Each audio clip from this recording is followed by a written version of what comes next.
સાનંદમાનંદ વને વસંતમ આનંદ કંદમ હતપાપ વૃંદમ વારાણસી નાથમ નાથ નાથમ શ્રી વિશ્વનાથમ શરણમ પ્રપદ્યે. સર્વે ભવન્તુ સુખિના સર્વે સંતુ નિરામયા સર્વે ભદ્રાણી પશ્યન્તુ મા કશ્ચિત દુઃખભાગ ભવેત.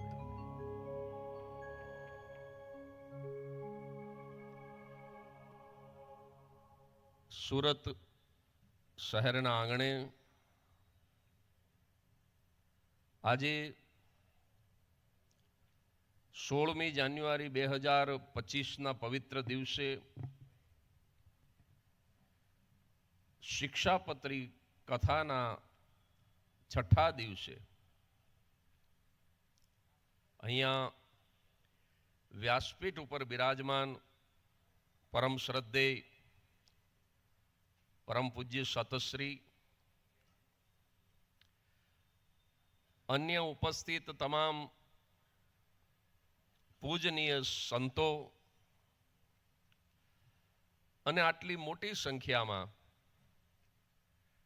વ્યાસપીઠ પ્રત્યે પોતાની આસ્થા, સતશ્રી અને સતધામ પ્રત્યેની પોતાની શ્રદ્ધા લઈને આ વ્યાસ ગાદીની સન્મુખ બિરાજેલા તમામ મુરબ્બીઓ, માતાઓ, ભાઈઓ, બહેનો અને ભૂલકાઓ, આપ સૌને આપના મિત્ર જગદીશ ત્રિવેદીના જય સ્વામિનારાયણ. જય સ્વામિનારાયણ.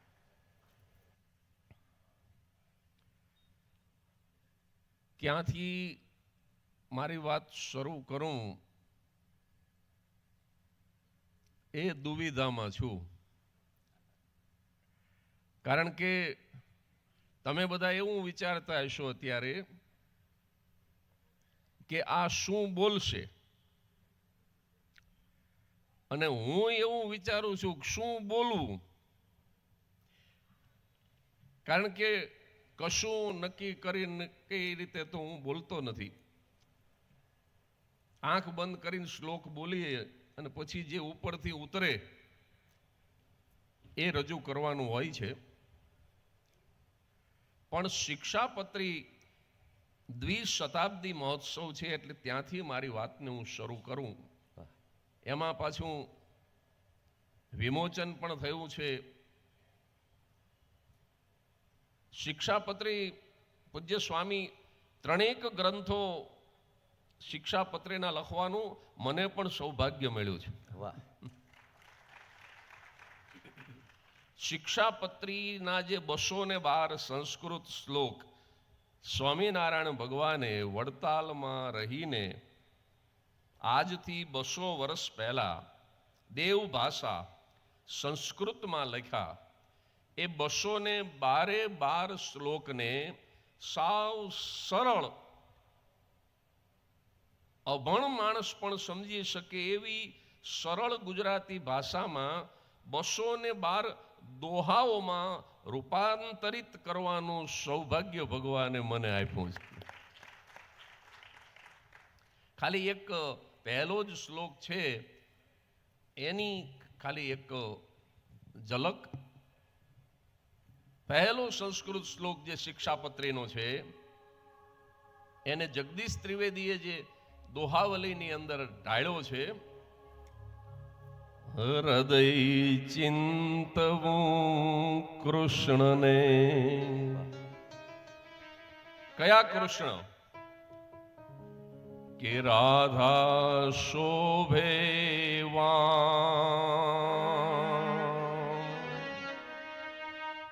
જેમના વામ ભાગે રાધિકાજી શોભી રહ્યા છે.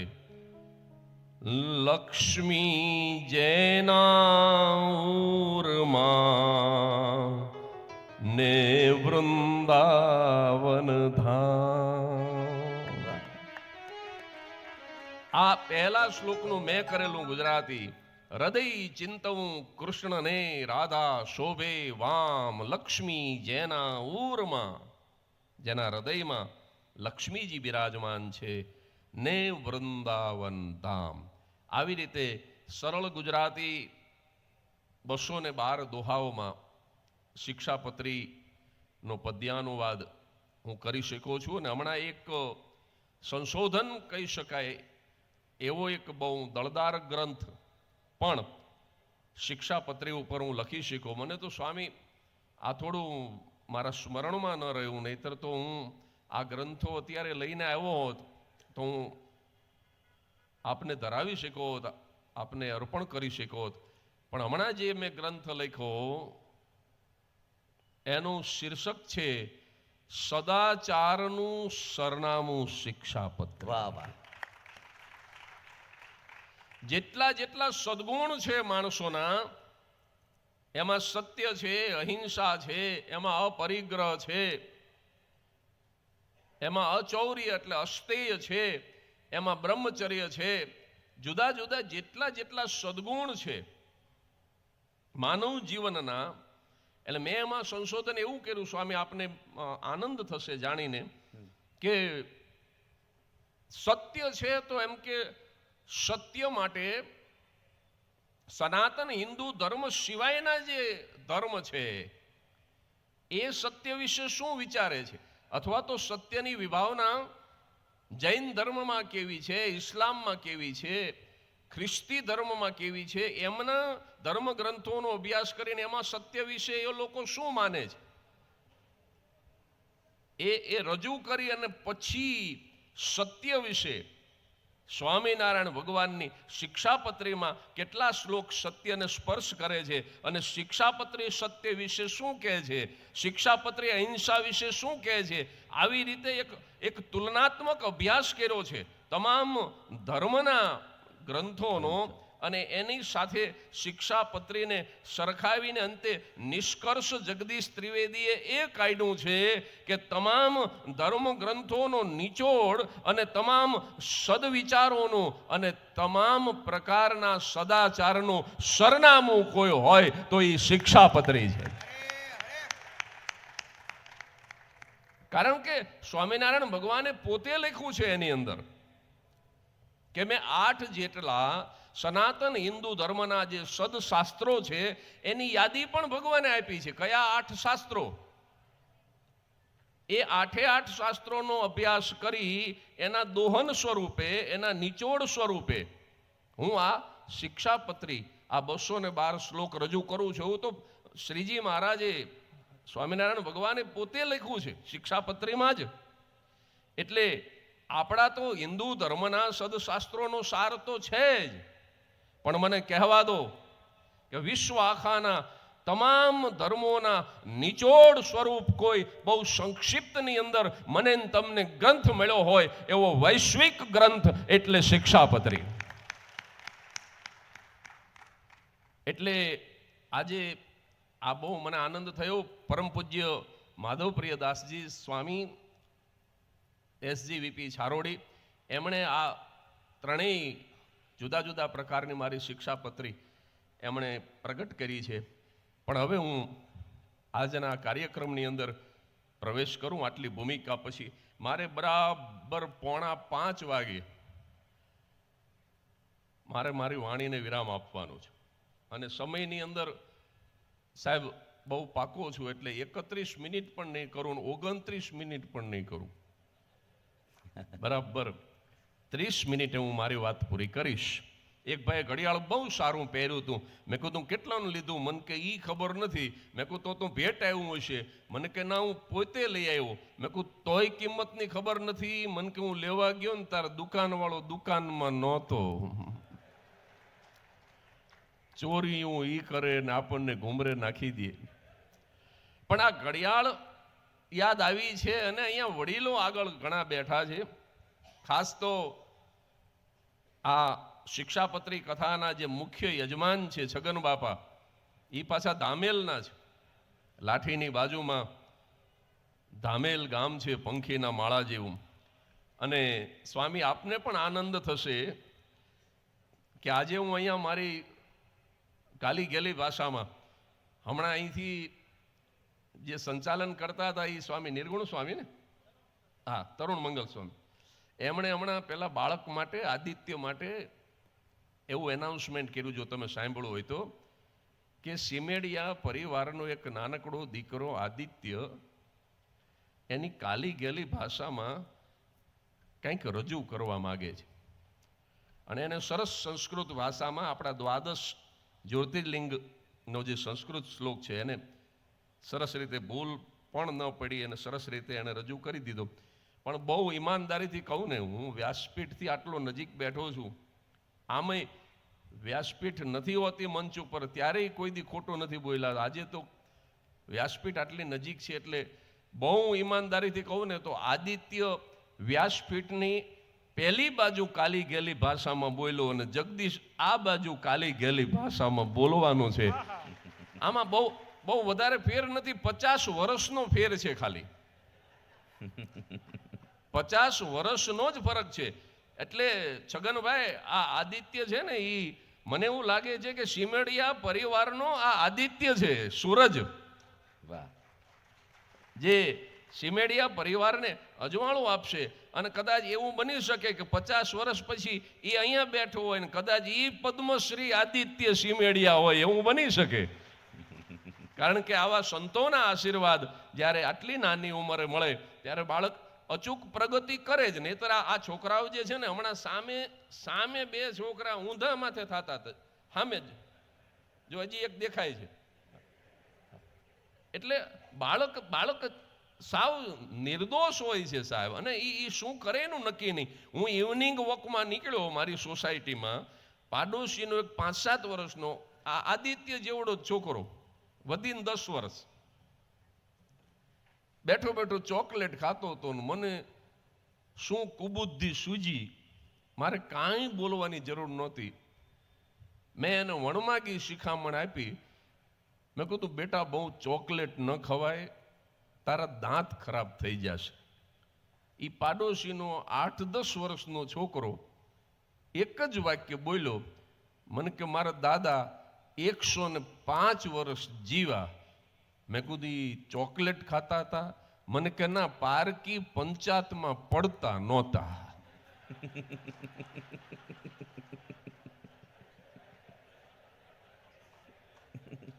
મને કે ચોકલેટ મારી, દાંત મારા, હું પોતે મારા બાપાનો. મને કે 3માંથી ક્યાંય તમારું ઇન્વેસ્ટમેન્ટ ખરું? મેં કીધું ના. મને કહેતો છાના માના વોક લ્યો ને ભલામણ. હું એવો ખાર ખાઈ ગયો, ઇવનિંગ વોકમાં નીકળ્યો હતો ને સવાર સુધી આયલો, બોલો.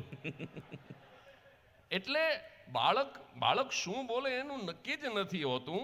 આ વાત હું શું કામ કરું છું કે આ સિમેડિયા પરિવારના આ વડીલો અહીંયા બેઠા છે અને ઘડિયાળ યાદ આવી છે અને પાછું ધામેલ યાદ આવ્યું છે. મને હમણાં જ ભરતભાઈ મારી સાથે આવ્યા છે, મારા મિત્ર છે ભરતભાઈ માંગુકિયા. મેં સ્વામીને ઓળખાણ પણ આપી કે અહીંયા કામરેજ 4 રસ્તા છે અને ત્યાં આશીર્વાદ માનવ મંદિર નામથી, ખરેખર મંદિર કેવું હોવું જોઈએ જોવું હોય તો અહીંયા માનવ મંદિર સુધી જાય, કામરેજ 4 રસ્તા સુધી. કારણ કે સાવ પાગલ, સાવ મંદબુદ્ધિના ઉકરડામાં પડ્યા હોય, ફૂટપાથ ઉપર પડ્યા હોય, રેલવે સ્ટેશનના બાકડે પડ્યા હોય, જેને પોતાના નામનું પણ ભાન ન હોય, પોતાનું નામ ભૂલી ગયા હોય, ગામ તો ભૂલી ગયા હોય, નામ ભૂલી ગયા હોય, આવા પાગલોને, અને 1-2 નહીં, આવા 700 પાગલ ભાઈ બહેનોને આ માણસ ત્યાં માનવ મંદિરમાં લઈ આવી, એને નવડાવી ધોવડાવી, એને વાળ કાપી, એને હારા લુગડા પહેરાવી, એનું રહેવું, ખાવું, પીવું, જમવું બધું જ મફત આપે છે સાહેબ. એને દવા પણ આપે છે. તો આ ઉત્તમ પ્રકારની સેવા છે ને. એટલે આ ભરતભાઈ અહીંયા મારી સાથે છે અને એમણે મને કીધું, મને કે આ ધામેલના છે અને પાછા ધામેલ મારા હાડુભાઈનું ગામ છે, એટલા માટે એક મારી પોતાની લખેલી કવિતા અને પછી આ ઘડિયાળ ઉપર આવું. મૂળ વાત મારે ઘડિયાળને કેન્દ્રમાં રાખીને કરવાની છે, પણ ધામેલ જેવું પંખીના માળા જેવું ગામ હોય આપણું સૌરાષ્ટ્રનું કે ગુજરાતનું, તમારા વતનને યાદ કરજો. સૌરાષ્ટ્રનું ખોબા જેવડું ગામડું, ત્યાં જઈને ઊભા હોય આપણા વતનમાં. છગનભાઈ ધામેલ યાદ કરજો, એ એટલા બધા રાજી થઈ ગયા. હું ખાલી અહીંયા મારી કળા રજૂ કરવા આવ્યો એટલી જ ખબર પડી. અને દામનગરમાં સ્વામી દીકરીઓની એક સરસ સંસ્થા ચાલે છે. સાવ ગરીબ બાપની, સાવ ગરીબ પરિવારની દીકરીઓને ત્યાં નિઃશુલ્ક ત્યાં રહેવું, ખાવું, પીવું. એક દીકરીનો ખર્ચ 25,000 રૂપિયા છે. આ છગન બાપાને હું અહીં આવ્યો એમાં એટલા બધા રાજી થઈ ગયા. 10 દીકરીના 2.5 લાખ રૂપિયા આ માણસે અત્યારે આપી દીધા. દામનગરની 10 દીકરીઓ. એટલે તમારું ધામેલ છે ને, એ તમને અત્યારે આ કવિતામાં દેખાશે અને દરેકને પોતાનું વતન દેખાશે. મારી પોતાની લખેલી કવિતા કે આપણા સૌરાષ્ટ્રના એ ખોબા જેવડા ગામડામાં જઈને ઊભા હોય, વતનના ગામમાં જઈને, ત્યારે મને તમને શું જોવા મળે કે ધૂળ ઢેફાન પાણા હોય, ભીતે ભીતે છાણા હોય, ટાણા એવા ગાણા હોય, પણ ધામેલમાં મળવા જેવા માણા હોય. ભલા માણસ, હે, ધૂળ ઢેફાન પાણા હોય, ભીતે ભીતે છાણા હોય, ટાણા એવા ગાણા હોય, અને મળવા જેવા માણા હોય. જ્યાં ઉકરડા ને ઓટા હોય, બળદના જોટા હોય, પડકારા આંકોટા હોય, પણ માણા મનના મોટા હોય. માણસ મનથી મોટો હોય એ મહત્વનું છે. ડોલરથી મોટો હોય, પાઉન્ડથી મોટો હોય, રૂપિયાથી મોટો હોય, એ તો ઈશ્વરની કૃપા કહેવાય. પણ સાથે સાથે મનની મોટપ, એના દિલની અમીરાત પણ એમાં ભળી જાય તો જીવન જીવવાની મજા આવે. સાહેબ, હમણાં એક ભાઈ મને 1 લાખ રૂપિયાનો ચેક આપ્યો. મેં કીધું સહી તો કરો. મને કે ગુપ્તદાન. આ ચેકમાં ગુપ્તદાન હાલે? આને મનની મોટપ ન કહેવાય. પણ આ જે ચિત્ર છે એ ગામડાનું સાચું ચિત્ર છે કે ભીતે ભીતે છાણા હોય, ટાણા એવા ગાણા હોય, અને મળવા જેવા માણા હોય. જ્યાં ઉકરડા ને ઓટા હોય, બળદના જોટા હોય, પડકારા આંકોટા હોય, પણ માણા મનના મોટા હોય. માથે દેશી નળિયા હોય, વિઘાયકના ફળિયા હોય, બધા હૈયા બળિયા હોય ને કાયમ મોજે દરિયા હોય. જ્યાં હામૈયા ફુલેકા હોય, તાલ એવા ઠેકા હોય, મોભ ને ભલે ટેકા હોય, પણ એ દિલના ડેકા ડેકા હોય. જ્યાં ગાય ગોબરને ગારો હોય, આંગણ તુલસી ક્યારો હોય, ધર્મના કાંટે ધારો હોય, પણ સૌનો વ્યવહાર સારો હોય. અને આપણા ગામડામાં ડણકો ને ડચકારા હોય, જ્યાં ખોખારા ખમકારા હોય, જ્યાં ભાંભરડા ભાંકારા હોય, પણ શહેર કરતા ગામડા સારા હોય. સાહેબ, શહેર કરતા ગામડા સારા.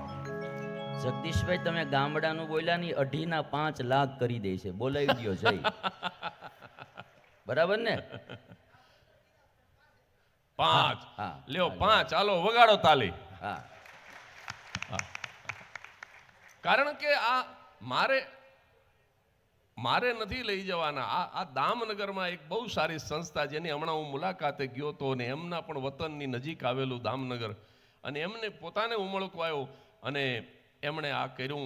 અને એમાંય સ્વામી એમ કીધું કે 2.5 નું બદલે 5 રાખો, એટલે 10 ને બદલે. એ 10 દીકરીનું 15 દીકરીનું કહેતા. હું અહીંથી 5 સમજો, મેં 10 ની 20 કરી નાખી. એવું છું ને? કાંઈ વાંધો નહીં. અડધી તમારા તરફથી, બીજી અડધી મારા તરફથી. એ છગનભાઈ તમને આપવા ન દે સ્વામી. બહુ સુંદર ઓડિયન્સ છે. વાત હું ઘડિયાળની કરતો હતો. આ તો મારા જાહેરાત કરવી હતી એમની ઉદારતાની, એટલે હું વચ્ચે એ વાતને લઈ આવ્યો.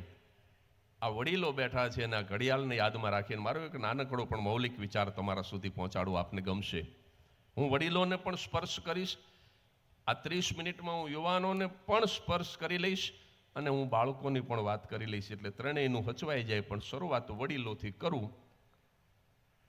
આ ઘડિયાળના ડાયલની અંદર જે સેકન્ડનો કાંટો છે ને, એ બાળકો છે.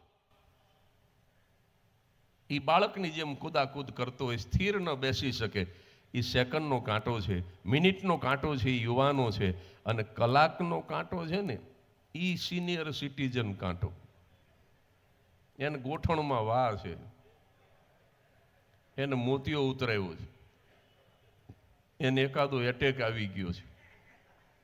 એટલે કલાકનો કાંટો છે ને, એ ધીમે ધીમે ધીમે ધીમે લાકડીના ટેકે ચાલે છે. સાહેબ, એક વાત હું એવી કરું અત્યારે, કદાચ તમને એમ લાગશે કે જગદીશભાઈ કેવી વાત કરે છે. 2 જ મિનિટની વાત છે. પણ એનો અંત જો તમને તાલી પાડવા માટે મજબૂર ન કરે તો હું જગદીશ ત્રિવેદી નહીં સાહેબ. એક 85 વર્ષના કાકાને હોસ્પિટલમાં દાખલ થવું પડ્યું. ડૉક્ટરે કીધું કે તમારે 8 થી 10 દિવસ રહેવું પડશે અને દરરોજનો 1500 રૂપિયા ખર્ચ થશે. એ 85 વર્ષના કાકાએ એમ કીધું ડૉક્ટરને કે 1500ના બદલે 2500 લઈ લો, પણ મારી સેવામાં જુવાન અને રૂપાળી નર્સ રાખો. મેં તમને કીધું ને કે તમને એમ થશે કે જગદીશભાઈ કેવી વાત કરે છે, પણ અંત સાંભળજો.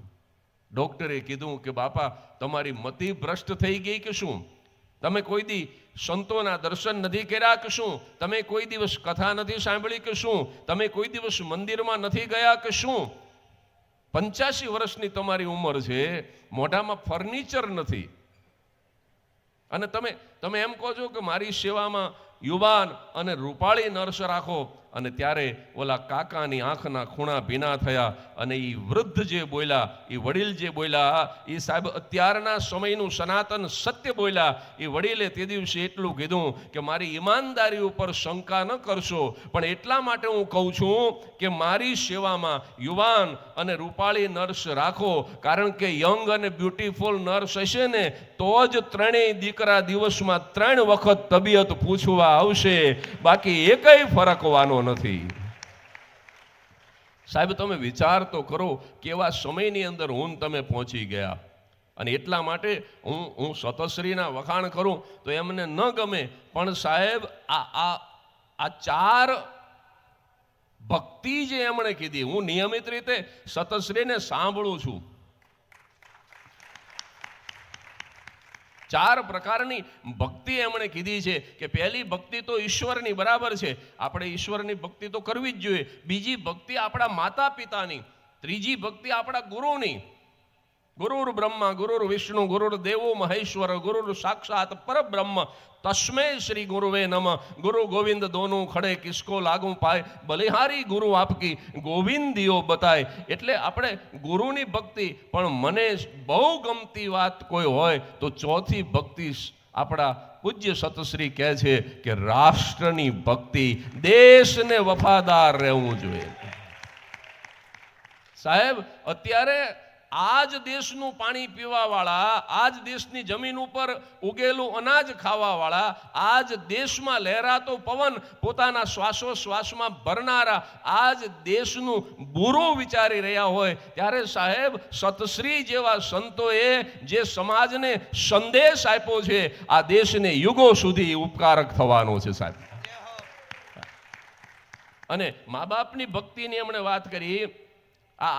આ બાપા છગન બાપાએ પોતાના માતા પિતાની પુણ્ય સ્મૃતિમાં એમણે આ શિક્ષાપત્રી કથાનું યજમાન પદ સ્વીકાર્યું છે.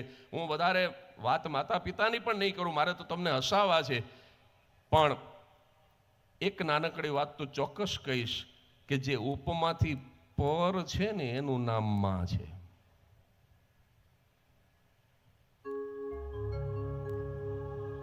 કદાચ તમને વિચાર આવે કે મારી જનેતા અને મારે પુષ્પની ઉપમા આપવી છે, કે મારી માં સુમન જેવી સુવાસિત છે, પુષ્પ જેવી મૃદુ છે, ફૂલ જેવી કોમળ છે. પણ પુષ્પની, ફૂલની ઉપમા જનેતાને એટલા માટે ન આપી શકાય કારણ કે સાંજ પડે ને ફૂલની સુવાસ ઓછી થઈ જાય, જનેતા 101 વર્ષની થાય ને તોય એની લાગણી ઓછી ન થાય, એની મમતા ઓછી ન થાય. કદાચ તમને વિચાર આવે કે મારી જનેતાને મારે સમુદ્રની ઉપમા આપવી છે, કે મારી માં દરિયા જેવા વિશાળ હૃદયની છે, પણ દરિયાની સમુદ્રની ઉપમા એટલા માટે જનેતાને ન આપી શકાય કારણ કે દરિયો ખારો છે, માની મમતા એ તો મધ કરતા પણ મીઠી છે સાહેબ. આ વાતને ઘણી લાંબી કરી શકાય, પણ મારે આમાં બહુ સમય નથી લેવો, એટલે એના અંત તરફ જતો રહું ઝડપથી. ઈશ્વરની ઉપમા પણ જનેતા પાસે ટૂંકી પડે. હવે આમાં જે બેઠા એમાંથી ઘણાના મનમાં એવો વિચાર આવ્યો હશે કે જગદીશ ત્રિવેદી અતિશયોક્તિ કરે છે. છગન બાપાએ આ પાડે કે મને આવ્યો, કારણ કે ઈશ્વર કરતા પણ માં ચડિયાતી કેવી રીતે? સ્વાભાવિક થાય ને કે માના વખાણ કરવા માટે તેને બોલે છે, પણ ઈશ્વર કરતા તો માં કેવી રીતે ચડિયાતી હોય એવો વિચાર તો બધાને આવે ને.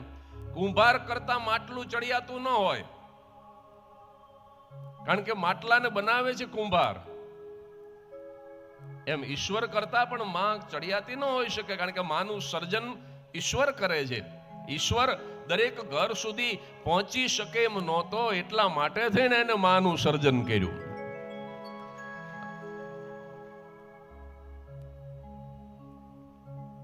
પણ હું મારી જવાબદારી સાથે બોલ્યો છું એટલે સાબિત પણ કરી દઉં કે કઈ રીતે મારી તમારી માં ઈશ્વર કરતા પણ એક ડગલું આગળ છે. કારણ કે ઈશ્વર છે ને એ સુખ અને દુઃખ બે આપે, પણ મારી તમારી માં દુઃખ પોતે રાખે અને કેવળ સુખ આપે. એટલા માટે mother is better than God.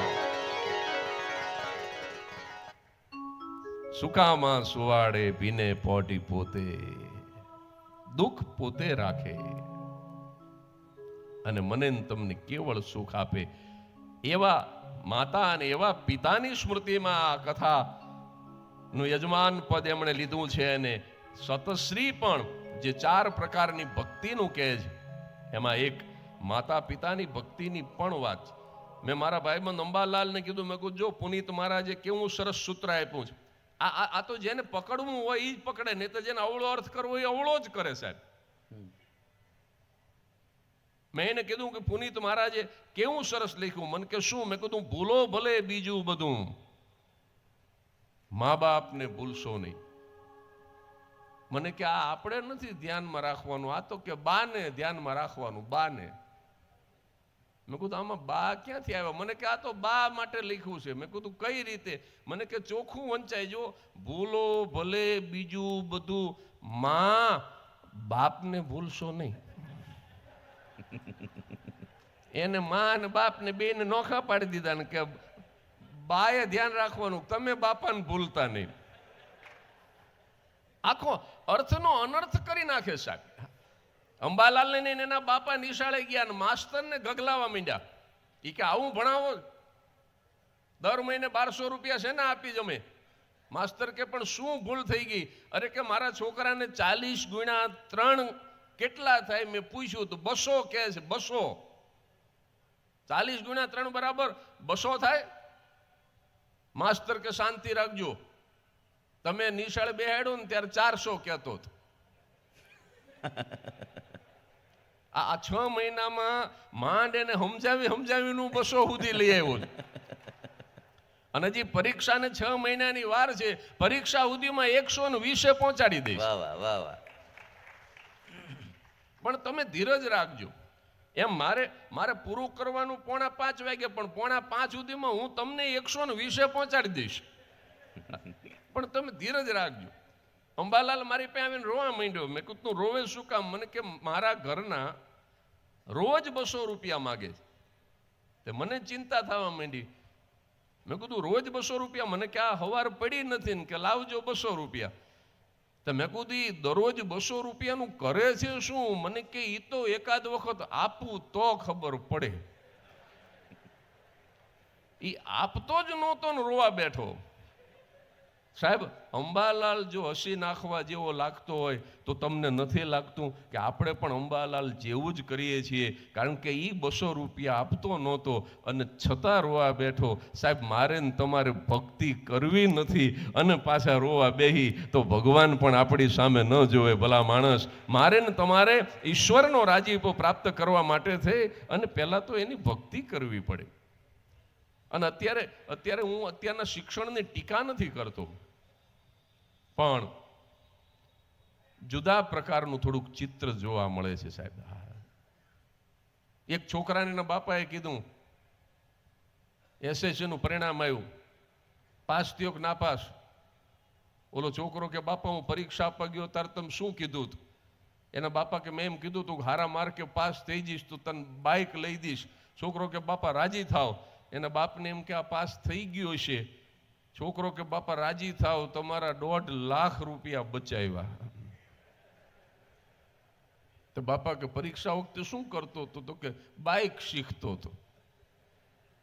સાહેબ, હું આ વાત એટલા માટે કરું છું, શિક્ષણ જો મૂલ્યનિષ્ઠ ન હોય, શિક્ષણ જો સંસ્કાર સાથેનું ન હોય, એક નાનકડો પ્રસંગ આજે પહેલી વખત હું જાહેરમાં બોલી રહ્યો છું, સતશ્રીની સામે પહેલી વખત હું આ પ્રસંગ 2 મિનિટનો જાહેરમાં કહી રહ્યો છું, પણ તમને ગમશે સાહેબ. એક શિક્ષક નિવૃત્ત થયો, 58 વર્ષની ઉંમરે નિવૃત્ત થયો, અને જે કંઈ એને મળ્યું પ્રોવિડન્ટ ફંડ ને ગ્રેજ્યુએટીન, એને એમ થયું કે પેન્શન તો સરકાર આપવાની છે, પણ આ રૂપિયા જે મળ્યા છે મારા વતનમાં નિશાળ નથી, લાવ એક સરસ મજાની નિશાળ બનાવું કે મારા વતનના અને આજુબાજુના ગામના વિદ્યાર્થીઓ ત્યાં શિક્ષા પ્રાપ્ત કરે. અને એને સાહેબ સરસ મજાની પ્રાથમિક શાળા બનાવી. એટલું જ નહીં, 25 વર્ષ સુધી એક પણ રૂપિયો લીધા વગર ત્યાં વિદ્યાર્થીઓને ભણાવ્યા. બીજા શિક્ષકો તો હતા જ, પણ આ નિવૃત્ત શિક્ષકે નિઃશુલ્ક ભણાવ્યા. 73 વર્ષનો એ શિક્ષક થયો. કેટલાય વિદ્યાર્થીઓ ત્યાંથી પાસ થયા, નોકરીઓ મળી. અને એક દિવસ સરકારમાં જ કંઈક પાસ કરાવવા માટે એને જિલ્લાની કચેરીએ જવું પડ્યું. 73 વર્ષના વયોવૃદ્ધ શિક્ષક ત્યાં ગયા, ક્લાર્કને મળ્યા. એક નાનકડો 23-24 વર્ષનો હજી તાજો ભરતી થયેલો ક્લાર્ક હતો. એણે શિક્ષકને કીધું કે તમારું કામ તો થઈ જાય, પણ તમારે આટલા કાગળ લઈ આવવા પડે. એ બધા જ કાગળ એમની ફાઇલમાં હતા. માસ્તરે કીધું કે જો આ બધા જ કાગળ છે, કે એ બધા કાગળ ભલે રહ્યા, પણ હજી એક કાગળ ઓછો છે. કયો? તો કે ગાંધીજીના ફોટાવાળો. તમારે કંઈક આપવું પડે. અને આમ જ્યાં કીધું, શિક્ષક દાદરો ઉતરી ગયા, ઊભા થઈ ગયા, પણ એનો એક પરિચિત સામે મળ્યો. સ્વામી, આ વાત આપને બહુ ગમશે. એના પરિચિતે કીધું કે કેમ તમે અહીંયા આવ્યા હતા? તો કે કામ લઈને આવ્યો હતો, પણ કામ થયું કે ન થયું? કેમ? તો કે જે ક્લાર્ક છે ને એ લાંચ માગે છે. અને ત્યારે પેલા ભાઈએ કીધું કે એને તમને ઓળખ્યા નથી, હાલો હું તમારી ઓળખાણ આપું, અને તમને પણ આનંદ થશે કે તમારી જ શાળામાં ભણેલો આ વિદ્યાર્થી છે, એને ખબર પડશે એટલે એક પણ રૂપિયો નહીં માગે. હાલો એને હું તમારી ઓળખાણ અપાવું. અને ત્યારે ઓલા 73 વર્ષના શિક્ષકે કીધું કે હવે મારે એક પણ પગથિયું ચડવું નથી, મારે એને મળવું નથી, મારી ઓળખાણ પણ નથી આપવી. તો કે તમારે શું કરવું છે? અને ત્યારે એ શિક્ષક બોલ્યો હતો કે મારે તાત્કાલિક નિશાળને તાળું મારી દેવું છે.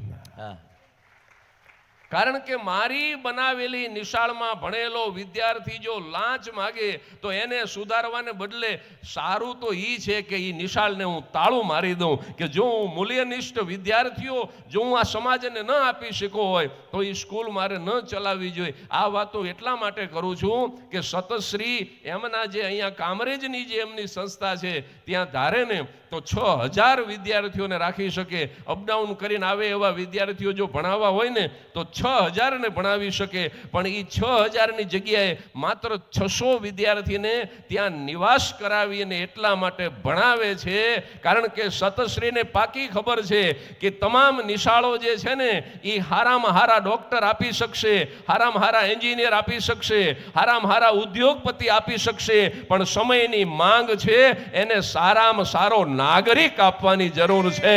અને નાગરિક આપવા માટે થઈ અને આ સ્વામીના દિવસ રાતના પ્રયત્નો છે સાહેબ. એમને ભારતને સારો ડોક્ટર નહીં મળે તો ચાલશે એમ એ વિચારી રહ્યા છે. કદાચ સારો એન્જિનિયર નહીં મળે તો ચાલશે, કદાચ સારો ઉદ્યોગપતિ નહીં મળે તો ચાલશે, પણ આપણા રાષ્ટ્રને એક સારો દેશપ્રેમી નાગરિક મળવો જોઈએ સાહેબ. અને એટલે 6000ની જગ્યાએ માત્ર 600 વિદ્યાર્થી પણ ત્યાં જ રહેવા જોઈએ. અને મને આનંદ એ વાતનો છે કે સાહેબ કોઈ પણ પ્રકારની સંકીર્ણતા સંતની અંદર જોવા નથી મળતી. મને તો હમણાં આ જાણીને આનંદ થયો. ઈ જે આ જે પરંપરાગત જે તિલક હતું એની અંદર બિંદીને દૂર કરી અને સાહેબ ઓમ મૂક્યો ને, આ વાત છે ને એ બુલંદ તાલીઓથી વધાવી લેવા જેવી વાત છે.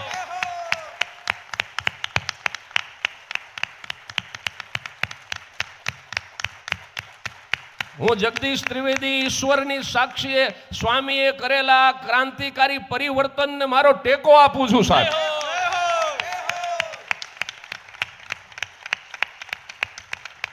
કારણ કે થડ જો બચી જશે તો ડાળીઓ તો આપોઆપ બચી જવાની છે સાહેબ. વાહ વાહ.